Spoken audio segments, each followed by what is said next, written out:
সময় কন্দৰ্পুৰ গৈ মাজত মাত্ৰ কেইটামান মুহূৰ্ত বাকী আছে 12 বজাৰ লগে লগে বিজেপিৰ প্ৰাৰ্থীৰ তালিকা প্ৰকাশ কৰা হ'ব কোনে টিকট পাব এতিয়া প্ৰাৰ্থিত্ব প্ৰত্যাশীৰ উশাহ ক্ৰমে ঘন হৈ আহিছে কোনে লাভ কৰিব টিকট 89খন আসনৰ বাবে বিজেপিয়ে প্ৰাৰ্থীৰ তালিকা প্ৰকাশ কৰিব কোন সমষ্টিৰ পৰা বিজেপিৰ কোন গৰাকী প্ৰাৰ্থীয়ে প্ৰতিদ্বন্দ্বিতা কৰিব ২৬ৰ নিৰ্বাচন কোনে খেলিব সেয়া স্পষ্ট হৈ পৰিব খন্তেক সময়ৰ পিছতে বিজেপিয়ে প্ৰাৰ্থীৰ তালিকা প্ৰকাশ কৰিব হৈছে জনাইছো মুহূৰ্তত Star Cement presents time it election breaking মুহূৰ্তত খন্তেক পিছতে ৰাজহুৱা হ'ব বিজেপিৰ প্ৰাৰ্থীৰ নাম কোনে লাভ কৰিব টিকট 89টা সমষ্টিৰ বাবে সাজু হৈছে বিশেষ তালিকা আৰু তালিকালৈ মুখ্যমন্ত্ৰী সাজু হৈছে মুখ্যমন্ত্ৰী হিমন্ত বিশ্ব শৰ্মা ইতিমধ্যে সাজু হৈছে দিল্লীতে প্ৰস্তুত কৰা হৈছে তালিকা আৰু বৰ্তমান ঘোষণা কৰিবলৈ বাকি আছে মাজত মাত্ৰ কেইটামান মুহূৰ্ত বাকি আছে বিজেপিৰ প্ৰাৰ্থীৰ তালিকাত এবাৰ নতুন মুখ দেখিবলৈ পাব নতুন মুখৰ চমক দেখিবলৈ পাব মহিলা প্ৰাৰ্থীক অগ্ৰাধিকাৰ প্ৰদান কৰা হ'ব কেইবাজনো জ্যেষ্ঠ বিধায়কৰ টিকট কটাৰ সম্ভাৱনা আছে মুহূৰ্তত মাজত কেইটামান মুহূৰ্ত বাকি আছে অপেক্ষা কৰক কেইটামান মুহূৰ্ত অপেক্ষাৰ অন্ত পৰিব ইতিমধ্যে দিল্লীত মোহৰ মৰা হ'ল বিজেপিৰ প্ৰাৰ্থীৰ ভাগ্যত কোনগৰাকী বিজেপি প্ৰাৰ্থীয়ে প্ৰতিদ্বন্দ্বিতা কৰিব ২৬ৰ নিৰ্বাচনত বিজেপিৰ হৈ নিৰ্বাচন খেলিব জানিব পৰা যাব 12 বজাৰ ভিতৰত প্ৰকাশ পাব প্ৰাৰ্থীৰ তালিকা মাজত মাত্ৰ কেইটামান মুহূৰ্ত বাকি আছে কিন্তু কিছু ক্ষণ বাকি আছে তাৰ পিছতে বিজেপিয়ে প্ৰাৰ্থীৰ তালিকা প্ৰকাশ কৰিব এতিয়া 9:22 সময় 9:22 খন্তেক সময়ৰ পিছতে বিজেপিয়ে প্ৰাৰ্থীৰ তালিকা প্ৰকাশ কৰিব কোনে বিজেপিৰ হৈ নিৰ্বাচনত অৱতীৰ্ণ হ'ব সেয়া জানিব পৰা যাব দিনৰ 12 বজাৰ ভিতৰত প্ৰাৰ্থীৰ তালিকা প্ৰকাশ কৰা হ'ব 89টা সমষ্টিৰ বাবে সাজু হৈছে বিশেষ তালিকা জনাই আছো কেইবাজনো জ্যেষ্ঠ বিধায়কৰ টিকট কটা যাব এই মুহূৰ্তত ডাঙৰ খবৰ কেইবাগৰাকীও জ্যেষ্ঠ বিধায়কৰ নাম কৰ্তন কৰা হ'ব তাৰ পিছতে সমান্তৰালভাৱে নতুন মুখক অগ্ৰাধিকাৰ প্ৰদান কৰিব এবাৰ বিজেপিৰ ফালৰ পৰা মহিলা প্ৰাৰ্থীক অগ্ৰাধিকাৰ প্ৰদান কৰা হ'ব 12 বজাৰ ভিতৰত প্ৰকাশ পাব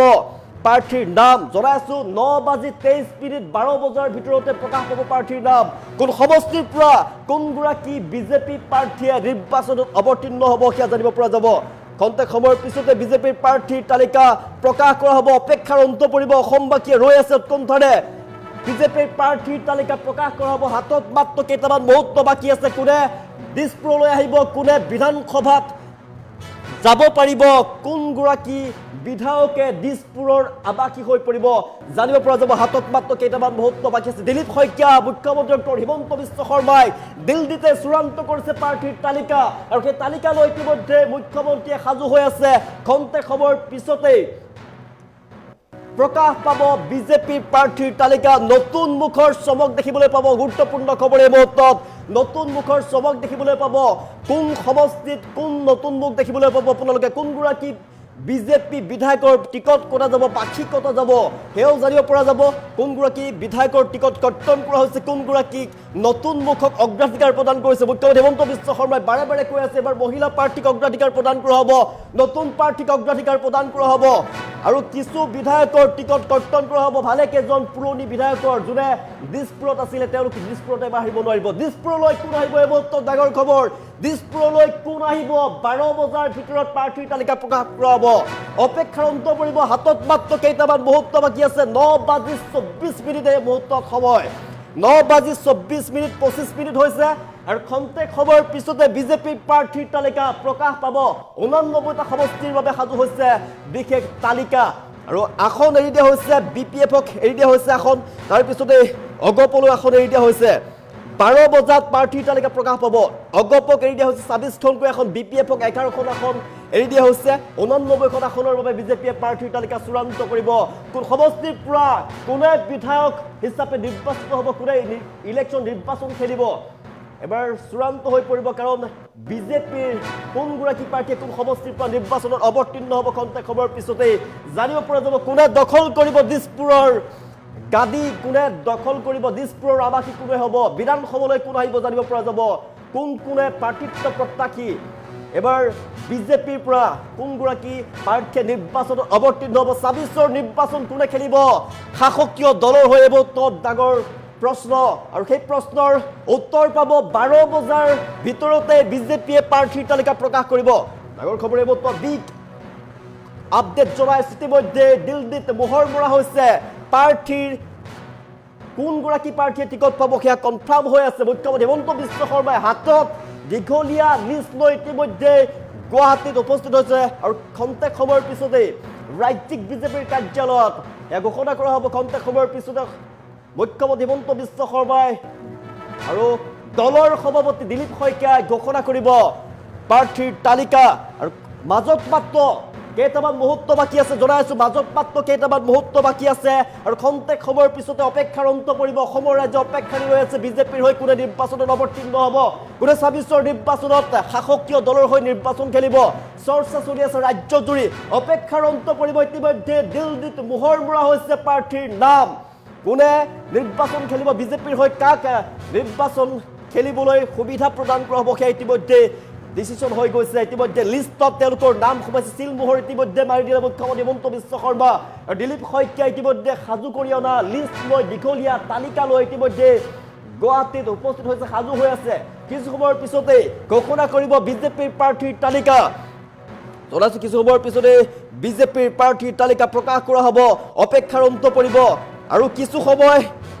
মাজত মাত্ৰ কেইটামান মুহূৰ্ত বাকী আছে জনাই আছে এতিয়া ৯:২৭ আৰু কেইটামান মুহূৰ্ত বাকী আছে ১২ বজাৰ ভিতৰতে বিজেপিয়ে প্ৰাৰ্থীৰ তালিকা প্ৰকাশ কৰিব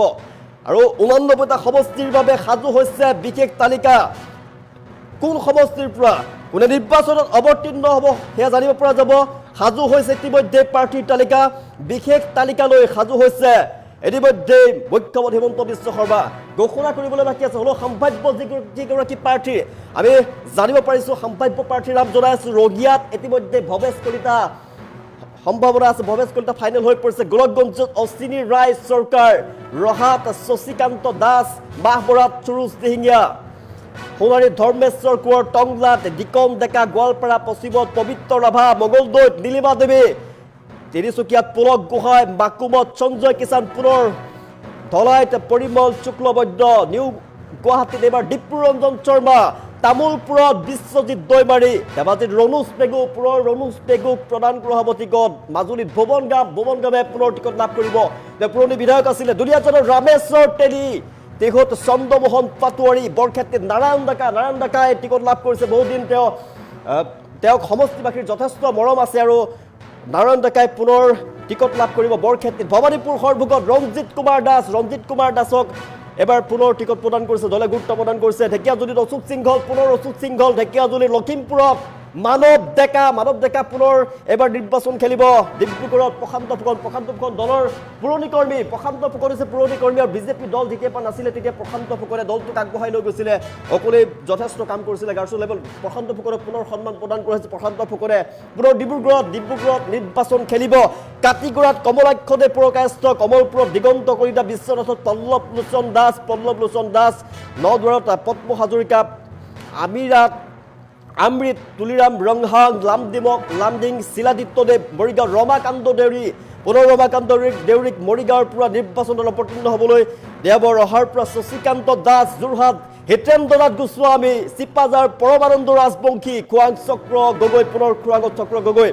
দেৰগাঁৱত মুকুল দত্ত নগাঁৱত ৰূপক শৰ্মা ৰঙাপাৰাত কৃষ্ণ কমল তাঁতিত ৰামকৃষ্ণনগৰ বিজয় মালাকাৰ দিছপুৰত প্ৰদ্যুৎ বৰদলৈ বিজেপিত জইন কৰাৰ পিছতে প্ৰদ্যুৎ বৰদলৈ দিছপুৰৰ পৰা দিয়াৰ সম্ভাৱনা আছে ব্ৰহ্মপুৰত জিতু গোস্বামী নিউ গুৱাহাটী ডিপ্ৰুৰঞ্জন শৰ্মা পলাশবাৰীত হিমাংশু বৈশ্য গুৱাহাটীত মধ্য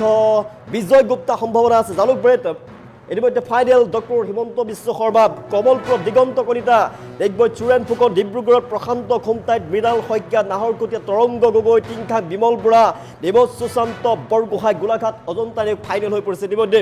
অজন্তা নেওগে পুনৰ গোলাঘাটত নিৰ্বাচন খেলিব ইতিমধ্যে সম্ভাৱ্য প্ৰাৰ্থীৰ তালিকা আৰু ফাইনেল হৈ থকা প্ৰাৰ্থীৰ ইতিমধ্যে যোনে মুখ্যমন্ত্ৰী হিমন্ত বিশ্ব শৰ্মাই ঘোষণা কৰা প্ৰাৰ্থীৰ নাম ইতিমধ্যে মই ক'লোঁ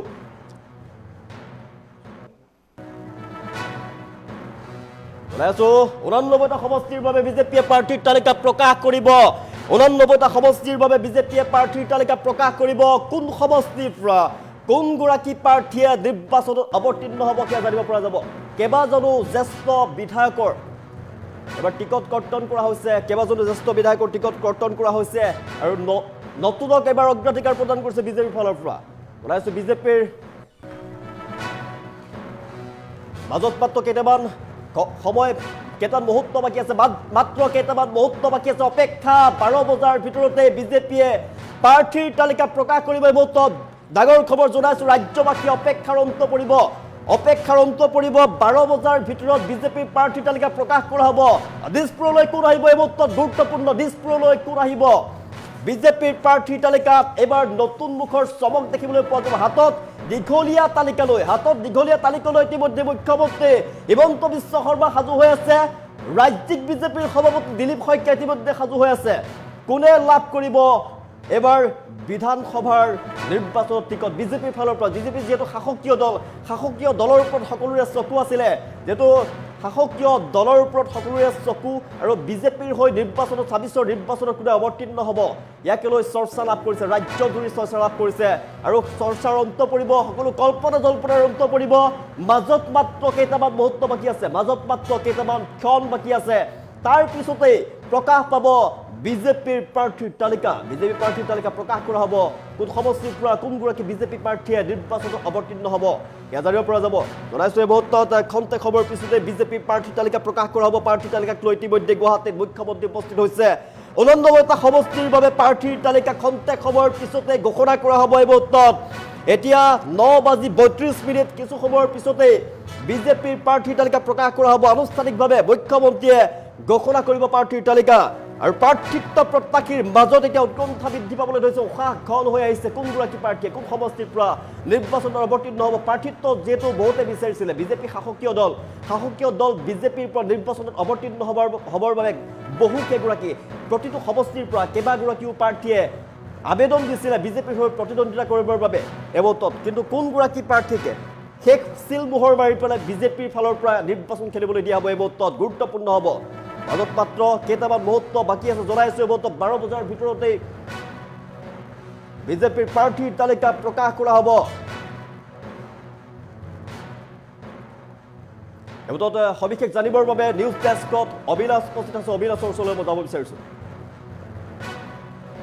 হয়, কন্দৰ্প বৰ্তমান সময়ত বিজেপিয়ে কিছু সময় পিছতে যি 89খন আসনৰ কাৰণে প্ৰাৰ্থী তালিকা ঘোষণা কৰাৰ কথা আছিলে সেয়া স্পষ্ট হৈ পৰিব। 12 বজাৰ ভিতৰত বিজেপিয়ে সেই কথা স্পষ্ট কৰিব। ইতিমধ্যে কেইবাটাও সমষ্টিত প্ৰাৰ্থী নিশ্চিত হৈছে, উজনি অসমৰ কেইবাটাও সমষ্টিত প্ৰাৰ্থী নিশ্চিত হৈছে, বৰাক উপত্যকাৰ কেইবাটাও সমষ্টিত প্ৰাৰ্থী নিশ্চিত হৈছে, তাৰ উপৰিও নামনি অসমৰ কেইবাটাও সমষ্টিত প্ৰাৰ্থী নিশ্চিত হৈছে, আৰু বহুকেইগৰাকী পুৰণি বিধায়কৰ নাম কৰ্তন হোৱাৰো সম্ভাৱনা আছে। প্ৰথম কথা দিছপুৰ সমষ্টিৰ কথা। দিছপুৰ সমষ্টিত প্ৰদ্যুৎ বৰদলৈয়ে টিকট লাভৰ সম্ভাৱনা আছে। যদি প্ৰদ্যুৎ বৰদলৈয়ে টিকট লাভ কৰে তেন্তে অতুল বৰাৰ টিকট কৰ্তন হ'ব পাৰে। আটাইতকৈ গুৰুত্বপূৰ্ণ কথা, গুৱাহাটীৰ এটা গুৰুত্বপূৰ্ণ সমষ্টি দিছপুৰত সাল সলনি ঘটিব পাৰে। প্ৰদ্যুৎ বৰদলৈয়ে হয়তো দিছপুৰৰ পৰা টিকট পোৱাৰ সম্ভাৱনা আছে। তাৰ উপৰি উজনি অসমৰ কেইবাটাও সমষ্টি আছে, মাৰ্ঘাৰিটাৰ পৰা আৰম্ভ কৰি গোলাঘাটলৈকে কেইবাটাও সমষ্টি আছে, আৰু আটাইতকৈ আকৰ্ষণীয় সমষ্টিটো হ'ব যোৰহাটৰ হিতেন্দ্ৰনাথ গোস্বামীয়ে টিকট লাভ কৰিছে, আৰু হয়তো তেওঁ টিকট লাভ ইতিমধ্যে নিশ্চিত হৈ পৰিছে। আৰু কংগ্ৰেছৰ প্ৰাৰ্থী গৌৰৱ গগৈৰ সন্মুখত এইবাৰ বিজেপিয়ে তেওঁক প্ৰাৰ্থিত্ব দিছে, গতিকে সেইখন যুঁজু লক্ষণীয় হ'ব। আৰু গোলাঘাটত গোলাঘাট সমষ্টিত অজন্তা নেওগ থাকিব। তাৰ উপৰিও টিংখাঙত বিমল বৰাই টিকট লাভ কৰিব। এইসমূহ হৈছে তেওঁলোকৰ দুৰ্গ। তেওঁলোকে আগন্তুক যিসমূহ নিৰ্বাচন আছিলে তেওঁলোকেও কিন্তু ইয়াতে প্ৰতিদ্বন্দ্বিতা কৰিছিলে, গতিকে তাত প্ৰায় নিশ্চিত হৈ আছে। তাৰ উপৰিও ভৱানীপুৰ সৰ্বুক সমষ্টিত ৰঞ্জিত কুমাৰ দাসে টিকট লাভ কৰিব পাৰে, গতিকে তাতো কিন্তু এটা গুৰুত্বপূৰ্ণ খবৰ আহিব পাৰে। ৰঙিয়াত ভৱেশ কলিতা আহিব পাৰে। বিজেপিৰ প্ৰাক্তন সভাপতি ভৱেশ কলিতাৰ নাম উত্থাপন হৈছে। প্ৰদেশ বিজেপিৰ সভাপতি ভৱেশ কলিতাৰ এই যি টিকট লাভ হ'ব বা এই অত্যন্ত গুৰুত্বপূৰ্ণ দিশ হ'ব পাৰে, কিয়নো কিছু সাল সলনি ঘটিছিলে। কালিৰ দিনটোত বিজেপিয়ে প্ৰাৰ্থী তালিকা ঘোষণা কৰাৰ কথা আছিলে, কিন্তু কিছু সাল সলনিৰ কাৰণে আজিৰ দিনলৈ আহিলে, আৰু আজি 12 বজাৰ ভিতৰত হয়তো বিজেপিয়ে টিকট দিব পাৰে। বিশেষকৈ গুৱাহাটীৰ কেইবাটাও সমষ্টি কিন্তু লক্ষণীয় হ'ব। দীপ্লু ৰঞ্জন শৰ্মা আছে, নতুন মুখ দেখিবলৈ পোৱা যাব। পলাশবাৰী সমষ্টি লক্ষণীয় হ'ব, কিয়নো হেমাংগ ঠাকুৰীয়া হয়তো টিকট লাভ নকৰিব পাৰে। মাকুমত সঞ্জয় কিষাণ আৰু দুলীয়াজানৰ ৰামেশ্বৰ তেলীয়ে টিকট লাভ কৰিব পাৰে। চাহ জনজাতীয় বেল্টত এই দুগৰাকী নেতাক দেখিবলৈ পোৱা যাব। তিতাবৰ সমষ্টিতো কিন্তু ধীৰাজ গোৱালাক দেখিবলৈ পোৱা যাব পাৰে। কংগ্ৰেছৰ দুৰ্গ বুলি কোৱা তিতাবৰ সমষ্টিত এইবাৰ কোনে লাভ কৰিব আসন বা লাভ কৰিব সক্ষম হ'ব সেয়া লক্ষণীয় হৈ পৰিব, কিয়নো কংগ্ৰেছৰ দখলত থকা তিতাবৰ সমষ্টি বিজেপিয়ে দখল কৰাৰ চেষ্টা কৰিব আৰু ধীৰাজ গৌলাক টিকট দিয়াৰ সম্ভাৱনা আছে। দেৰগাঁৱত মৃদুল দত্ত, তাৰ উপৰিও খুমটাইত মৃণাল শইকীয়া আৰু মধ্য অসমৰ কেইবাটাও সমষ্টি আছে। নগাঁৱত ৰূপক শৰ্মাক দেখিবলৈ পোৱা যাব, ৰমেশ চৌতালী মৰিগাঁৱত দেখিবলৈ পোৱা যাব, ৰমাকান্ত দেউৰীক দেখিবলৈ পোৱা যাব মৰিগাঁৱত। গতিকে কেইবাটাও সমষ্টি আছে আৰু হয়তো 12 বজাৰ ভিতৰত বিজেপিয়ে তালিকা প্ৰকাশ কৰিব। প্ৰশান্ত ফুকনক ডিব্ৰুগড়ত দেখিবলৈ পোৱা যাব। মাজুলীত ভুৱন গাম আৰু ধেমাজিত ডক্টৰ ৰণোজ পেগুৱে টিকট লাভৰ পূৰ্ণ সম্ভাৱনা আছে। মংগলদৈত নীলিমা দেৱী মহিলা প্ৰাৰ্থী হিচাপে প্ৰতিদ্বন্দ্বিতা কৰিব। বিজেপিয়ে কৈছিল মহিলা নেত্ৰীক বা মহিলা প্ৰাৰ্থীক প্ৰাধান্য দিয়া হ'ব, গতিকে নীলিমা দেৱীক দিয়া হ'ব পাৰে টিকট। আৰু যোৰহাটত হিতেন্দ্ৰনাথ গোস্বামী লক্ষণীয় হ'ব, সেই যুঁজখন লক্ষণীয় হ'ব। উজনি অসমৰ আটাইতকৈ গুৰুত্বপূৰ্ণ সমষ্টি যোৰহাট সমষ্টিত এইবাৰ লক্ষণীয় হ'ব। তাৰ উপৰিও বিজেপিয়ে খোৱাং সমষ্টিত চক্ৰ গগৈক দিছে আৰু অসম জাতীয় পৰিষদৰ বিৰোধীৰ যিগৰাকী প্ৰাৰ্থী আছে সেইগৰাকী হৈছে লুৰিণজ্যোতি গগৈ। তাত কি ধৰণৰ ফলাফল হয় সেয়াও লক্ষণীয় হৈ পৰিব। বিশেষকৈ সংখ্যালঘু সমষ্টি কেইটামান আছে, সেইকেইটা সমষ্টিও কিন্তু গুৰুত্বপূৰ্ণ হ'ব। বিজেপিয়ে তাত প্ৰাৰ্থী প্ৰক্ষেপ কৰিব আৰু 89খন আসনৰ কাৰণে বিজেপিয়ে যি তালিকা প্ৰস্তুত কৰিছে ইতিমধ্যে সাজু হৈ উঠিছে আৰু মাত্ৰ কেইটামান মুহূৰ্তৰ পিছতেই বিজেপিয়ে 89খন আসনৰ কাৰণে প্ৰাৰ্থী তালিকা ঘোষণা কৰিব। তাত স্পষ্ট হৈ পৰিব কোনে কোনে টিকট লাভ কৰিছে আৰু কাৰ কাৰ টিকট কৰ্তন হৈছে, সেয়া আটাইতকৈ লক্ষণীয় হ'ব। মানে কেইবাগৰাকীও বিধায়কৰ টিকট কৰ্তন হ'ব পাৰে সেয়া নিশ্চিত হৈ পৰিছে। 5ৰ পৰা 6 গৰাকী বিধায়কৰ নাম কৰ্তন হৈছে, নতুন প্ৰাৰ্থীক অগ্ৰাধিকাৰ দিয়া হৈছে। আৰু সমান্তৰালকৈ দেখিবলৈ পোৱা গৈছে উজনি অসমৰ কেইবাটাও সমষ্টি আছে। বৰাক উপত্যকাৰ কাতিগড়াত কমলাক্ষ দেৱ পুৰকায়স্থক টিকট দিয়া হ'ব। কংগ্ৰেছৰ পৰা অহা কমলাক্ষ দেৱ পুৰকায়স্থক টিকট দিয়া হ'ব আৰু গেৰুৱা দলৰ পৰা তেওঁ টিকেট পোৱাটো প্ৰায় নিশ্চিত হৈ পৰিছে। আৰু এই বৰাক উপত্যকাৰ কাৰণে এটা অন্যতম ধাৰা বুলিও ক'ব পাৰি, কিয়নো বৰাক উপত্যকা বৰ্তমান সময়ত উন্নয়নমুখী হোৱা দেখিবলৈ পোৱা যাব। তাৰ উপৰিও পলাশবাৰীত হিমাংশু বৈশ্য দেখিবলৈ পোৱা যাব। পলাশবাৰী সমষ্টিৰ চৰ্চাত আছিলে কিছুদিন বা কেইমাহমান পূৰ্বে পলাশবাৰী সমষ্টিৰ টিকট কেন্দ্ৰিক লৈ বিজেপিৰ টিকট কেন্দ্ৰিক সংঘাত দেখিবলৈ পোৱা গৈছিলে আৰু বৰ্তমান সময়ত হিমাংশু বৈশ্যক টিকট দিয়া হ'ব পাৰে। তাৰ উপৰিও নিউ গুৱাহাটীত যুৱ নেতা দীপ্লু ৰঞ্জন শৰ্মাক টিকট দিয়া হ'ব পাৰে। তাৰ উপৰিও কিন্তু দিছপুৰ সমষ্টিৰ প্ৰদ্যুৎ বৰদলৈ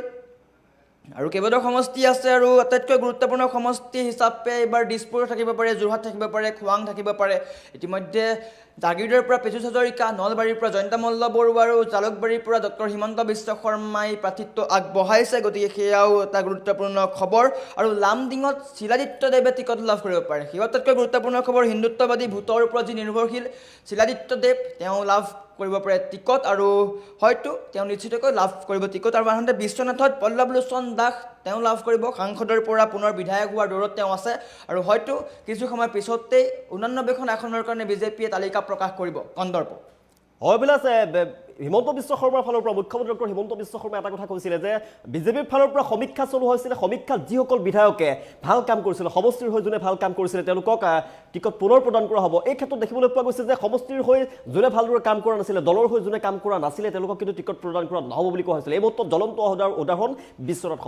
সমষ্টিত এইবাৰ পল্লৱ লোচন দাসক দিয়া হৈছে। তাৰ ঠাইত পূৰ্বৰ বিধায়কক এবাৰ টিকট কৰ্তন কৰা হৈছে আৰু তেনেদৰে যিসকল পুৰণি বিধায়ক আছিলে, যোনে ভাল কাম কৰিছিলে তেওঁলোকক টিকট প্ৰদান কৰা হৈছে। এইবাৰ নতুন মুখক যিহেতু বিজেপিৰ ফালৰ পৰা অগ্ৰাধিকাৰ দিয়া হৈছে, ক'ত ক'ত নতুন মুখ দেখিবলৈ পাব এইবাৰ?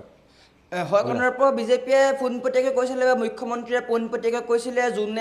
যোনকেইজন বিধায়কে নিজৰ সমষ্টিত আঁচনিৰ সঠিক ৰূপায়ণ কৰিব পৰা নাই বা ভালদৰে কাম কৰিব পৰা নাই তেওঁলোকৰ নাম কৰ্তন হ'ব। ইতিমধ্যে সেয়া দেখিবলৈ পোৱা গৈছে। কেইবাগৰাকীও বিধায়কৰ নাম কৰ্তন হৈছে। নতুন মুখ বুলি ক'বলৈ গ'লে উজনি অসমৰ কেইবাটাও সমষ্টি আছে, বিশেষকৈ উত্তৰ অসমৰ সমষ্টি লক্ষণীয় হ'ব। ৰঙানদী সমষ্টি দেখিবলৈ পোৱা যাব এগৰাকী নতুন প্ৰাৰ্থী। তাৰ উপৰিও কিন্তু গুৱাহাটী দেখিবলৈ পোৱা যাব দীপ্লু ৰঞ্জন শৰ্মা আৰু বৰাক উপত্যকাৰ কেইবাটাও সমষ্টি আছে। বৰাক উপত্যকাৰ বহুকেইটা সমষ্টিত নতুন প্ৰাৰ্থী দেখিবলৈ পোৱা যাব। নামনি অসমৰ প্ৰায় সমষ্টিসমূহত কিন্তু প্ৰায় একেই থাকিব আৰু মহিলা প্ৰাৰ্থীক প্ৰাধান্য দিয়া হৈছে। নামনি অসমৰ কেইবাটাও সমষ্টিত মহিলাৰ প্ৰাৰ্থীক প্ৰাধান্য দিয়া হৈছে। তাৰ উপৰি উজনি অসমৰ প্ৰায়ভাগ সমষ্টিতেই কিন্তু নতুন প্ৰাৰ্থী দিয়া সম্ভাৱনা আছে আৰু পুৰণি প্ৰায় বহুসমূহ বিধায়ক থাকিব। আৰু যিকেইজন বিধায়কে সমষ্টিত ভাল কাম কৰিব নোৱাৰিলে, সমষ্টিত আঁচনিৰ সঠিক ৰূপায়ণ কৰিব নোৱাৰিলে, তেওঁলোকৰ নাম কৰ্তন হোৱাটো নিশ্চিত হৈ পৰিব। আৰু এটা উদাহৰণ হৈছে দিছপুৰ সমষ্টিৰ পৰা অতুল বৰাৰ টিকট প্ৰায় নিশ্চিত আছিলে, কিন্তু বৰ্তমান সময়ত প্ৰদ্যুৎ বৰদলৈয়ে টিকট লাভ কৰিব পাৰে আৰু তেওঁৰ নাম কৰ্তন হৈছে অতুল বৰাই টিকট লাভ নকৰিব পাৰে আনহাতে কেইবাগৰাকী হৈছে নুমল মমিনৰ নাম কৰ্তন হৈছে তেওঁৰ নামো কৰ্তন হৈছে বিহুপুৰীয়াৰ যি বিধায়ক আছিল অমীয়া কুমাৰ ভূঞা তেওঁৰ নামো কৰ্তন হৈছে আৰু তাত হয়তো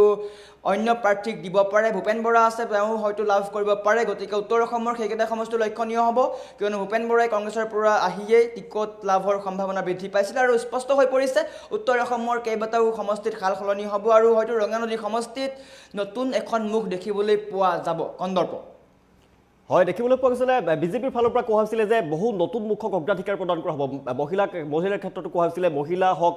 বা নতুন মুখৰ অগ্ৰাধিকাৰ প্ৰদান কৰা হ'ব নতুন মহিলাক অগ্ৰাধিকাৰ প্ৰদান কৰা হ'ব আৰু বিজেপি দলত সকলোকে সমানভাৱে গুৰুত্ব প্ৰদান কৰা হ'ব এয়া কথা কোৱা হৈছিলে আৰু এটা প্ৰসংগ উত্থাপন কৰিব বিচাৰিছোঁ যে বিজেপিত ভূপেন বৰা আৰু যি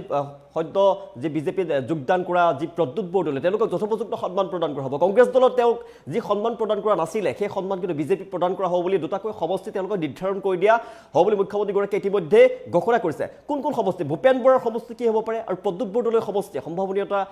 কি বুলি ভাবে আপুনি কোন সমষ্টিৰ পৰা তেওঁলোকক নিৰ্বাচনত অৱতীৰ্ণ কৰোৱা হ'ব বিজেপি ফালৰ পৰা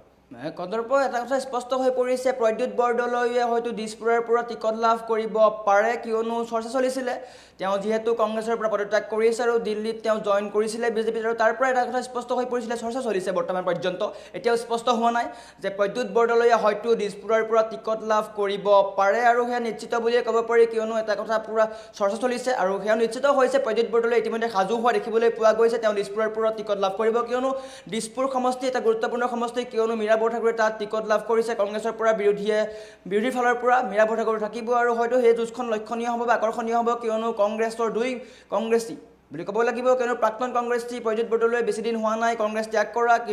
আৰু সেয়াও লক্ষণীয় হ'ব মীৰা বৰঠাকুৰৰ সৈতে সেই যুঁজখন লক্ষণীয় হ'ব আৰু ভূপেন বৰাই হয়তো লখিমপুৰ ৰঙানদী বিহপুৰীয়া এইকেইটা সমষ্টিত পাব পাৰে গতিকে সেয়াও চৰ্চা চলি আছে আটাইকেইটা সমষ্টি বৰ্তমান সময়ত কিন্তু নাম ওলোৱা নাই আৰু মাত্ৰ কেইটামানখনৰ পিছতে সেয়াও স্পষ্ট হৈ পৰিব কিন্তু ভূপেন বৰাই হয়তো উত্তৰ অসমৰ ৰঙানদী লখিমপুৰ নহয় ৰঙানদী আৰু বিহপুৰীয়া সমষ্টিত হয়তো টিকট লাভ কৰিব পাৰে কন্দৰ্প হয় দেখিবলৈ পোৱা গৈছিলে যে আমাৰ খিলঞ্জীয়া সমষ্টিকেইটাৰ বাহিৰে এইবাৰ সংখ্যালঘু সমষ্টি বিজেপি কোন সংখ্যালঘু সমষ্টিৰ যিহেতু সংখ্যালঘু সমষ্টিকো গুৰুত্ব প্ৰদান কৰা দেখিবলৈ পোৱা গৈছে হয় সংখ্যালঘু সমষ্টিত বিজেপিৰ যিহেতু যথেষ্ট আশা দেখিবলৈ পোৱা গৈছে নিৰ্বাচনৰ প্ৰাকখনত ইউ টাৰ্ণ মৰা দেখিবলৈ পোৱা গৈছে সংখ্যালঘু জনতা এইবাৰ বিজেপিত যোগদান কৰা দেখিবলৈ পোৱা গৈছে সংখ্যালঘু সমষ্টিৰ কোন সংখ্যালঘু সমষ্টিৰ পৰা এবাৰ বিজেপিয়ে প্ৰাৰ্থিত্ব আগবঢ়াইছে আপুনি সম্ভাৱ্য প্ৰাৰ্থিত্বৰ তালিকা আপুনি কোন সমষ্টিৰ পৰা কাক দিয়াৰ সম্ভাৱনা আছে আপুনি চাওক বিজেপিয়ে এটা কথা স্পষ্ট কৰিছিল আমি সংখ্যালঘু সমষ্টিকেইটা আমি এৰি দিছোঁ বুলি কৈছিলে চাওক বিজেপিয়ে স্পষ্ট কৰিছিলে যে সংখ্যালঘু যিসকল আছে তেওঁলোকে আমাক ভোট নিদিয়ে মুখ্যমন্ত্ৰীয়ে সিহঁতে স্পষ্ট কৰিছিলে আৰু মুখ্যমন্ত্ৰীয়ে কৈছিলে আমি সংখ্যালঘু সমষ্টিকেইটা বাদে যিসমূহ অসমীয়া খিলঞ্জীয়া সমষ্টি আছে সেইসমূহত আমি গুৰুত্ব দিম আৰু তেওঁলোকে বিজেপিয়ে স্পষ্ট কৰিছে যে সংখ্যালঘু সমষ্টিত আমাৰ গুৰুত্ব নাই গতিকে তেওঁলোকে খিলঞ্জীয়া যিসমূহ সমষ্টি আছে সেইসমূহ সমষ্টিৰ টিকট আগবঢ়াইছে আৰু 89টা সমষ্টিৰ টিকট আগবঢ়াইছে আৰু তাৰ প্ৰায় সংখ্যক সমষ্টিয়ে কিন্তু খিলঞ্জীয়া বুলি ক'ব লাগিব নামনি অসমৰ সংখ্যালঘু সমষ্টিসমূহত বিজেপিৰ নাম নাই আৰু হয়তো সেইসমূহ সমষ্টি মিত্ৰজোঁটক এৰি দিব পাৰে আৰু বিজেপি আশাবাদী কেইটামান সমষ্টিত তেওঁলোকে টিকট দিব আৰু তেওঁলোকে আশাবাদী হৈ আছে কেইবাটাও সমষ্টিত সংখ্যালঘু লোকসকলে বিজেপিক ভোট দিব বুলি আশাবাদী কিয়নো দেখিবলৈ পোৱা গৈছিলে উচ্ছেদৰ সময়ত কি ধৰণে বিজেপিৰ প্ৰতি ক্ষোভ উজাৰিছিলে আৰু তাৰ পিছতেই কিন্তু কংগ্ৰেছৰ প্ৰতিও ক্ষোভ উজাৰিছিলে সংখ্যালঘুসকলে যিসকল মিয়া মুছলমান আছে বা সংখ্যালঘু লোক আছে তেওঁলোকে ক্ষোভ উজাৰিছিলে কিয়নো উচ্ছেদৰ সময়ত কংগ্ৰেছে তেওঁলোকৰ খবৰ লোৱা নাছিলে আৰু হয়তো সেইসমূহৰ কাৰণে বা সেইসমূহ ইছ্যুৰ কাৰণে বিজেপিয়ে সংখ্যালঘু সমষ্টিত ভাল ফলাফল দেখুৱাব পাৰে আশা কৰা ধৰণে ভাল ফলাফল দেখুৱাব পাৰে আশাবাদী তেওঁলোক কিয়নো নিশ্চয়কৈ বিজেপিয়ে 89খন আসনত প্ৰতিদ্বন্দ্বিতা আগবঢ়াইছে আৰু সংখ্যালঘু সমষ্টিও তেওঁলোকে এবাৰ নিজৰ দখললৈ অনাৰ চেষ্টা কৰিব যাৰ কাৰণে তেওঁলোকে ইতিমধ্যে ৰণকৌশল প্ৰস্তুত কৰিছে আৰু সেইবাবে স্পষ্ট হৈ পৰিছে অগপ আৰু বিপিএফৰ সৈতে ইতিমধ্যে মিত্ৰজোঁটৰ যিসমূহ আসন ভাগ বতৰা আছিলে সেইসমূহ হৈ গৈছে আৰু বিজেপিয়ে 89খন আসনত নিজৰ প্ৰাৰ্থীক দিছে আৰু সেয়াও স্পষ্ট হৈ পৰিব সংখ্যালঘু সমষ্টিত বিজেপিয়ে কি ধৰণৰ ফলাফল দিয়ে আৰু বিজেপিয়ে পোনপটীয়াকৈ কৈছিলে যে আমি সংখ্যালঘু সমষ্টিৰ গুৰুত্ব আৰোপ নকৰোঁ তেওঁলোকে আমাক এনেও ভোট নিদিয়ে মুখ্যমন্ত্ৰীয়ে সেয়া কৈছিলে যে সংখ্যালঘু লোকসকলে আমাক ভোট নিদিয়ে গতিকে আমিও আশাবাদী নহয় খিলঞ্জীয়া লোক থকা বা খিলঞ্জীয়া সমষ্টিকেইটাত বিজেপিয়ে গুৰুত্ব আৰোপ কৰিছে বুলি স্পষ্টকৈ উল্লেখ কৰিছিলে কন্দৰ্প হয় ধন্যবাদ অভিলাষ মাজত মাত্ৰ কেইটামান মুহূৰ্ত বাকী আছে 12 বজাৰ ভিতৰতে বিজেপিয়ে প্ৰাৰ্থীৰ তালিকা প্ৰকাশ কৰাৰ সম্ভাৱনা আছে মুহূৰ্তত জনাই আছো অপেক্ষাৰ অন্ত পৰিব কল্পনা জল্পনাৰ অন্ত পৰিব খন্তেক সময়ৰ পিছতেই ৰাজহুৱা হ'ব বিজেপিৰ প্ৰাৰ্থীৰ নাম আৰু এতিয়া প্ৰাৰ্থিত্ব প্ৰত্যাশীৰ উশাহ ক্ৰমে ঘন হৈ আহিছে যিমানে সময় গৈ আছে সিমানেই প্ৰাৰ্থিত্ব প্ৰত্যাশীৰ উশাহ ঘন হৈ অহা দেখিবলৈ পোৱা গৈছে 89টা সমষ্টিৰ বাবে সাজু বিশেষ তালিকাৰ খন্তেক পিছতে ৰাজহুৱা হ'ব বিজেপিৰ প্ৰাৰ্থীৰ নাম কোন সমষ্টিৰ পৰা কোনে বিজেপিৰ হৈ নিৰ্বাচনত অৱতীৰ্ণ হ'ব কিছু সময় অপেক্ষা কৰক টাইম এতে খবৰ জনাব সকলোতকৈ আগত চাই থাকিব